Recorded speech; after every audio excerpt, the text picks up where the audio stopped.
Hey, ijoolleen biyya keessa jirtan namichatu maal jedha seetan yaa marqaa si afuufun si liqimsuu fi jedhe waa biraan seeyini innaa akkasii ijoolleen gara biyya Dubaay ta'ee Bahareen ta'ee Kuwait ta'ee Qatar ta'ee garuma feetan jechuu yoo deemuu barbaadan eenyurralleen haa ta'u abbaa fedhen jechuudha yoo gara biyya ormaatti deemuuf lafaa kaatan hojiidhaaf jechaadha dallalli paaspoortii kee fidii jettee isin harkaa fuutu jechuudha.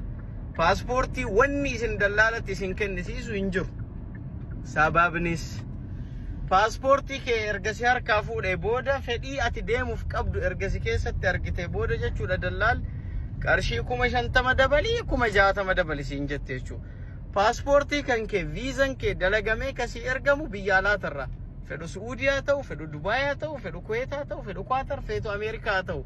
Sigale dalagamee kasii ergamu biyya ati itti deemtu sanarraa dalagamet PDF'n si ergama.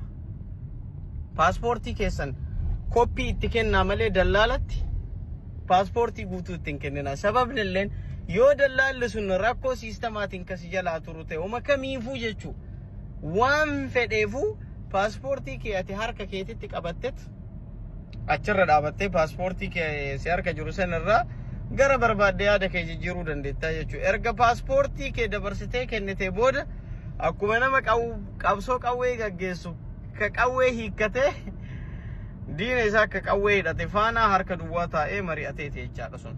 So be careful. Paaspoortii keessan dallaala kamittuu biiroo kamittuu hin kennina.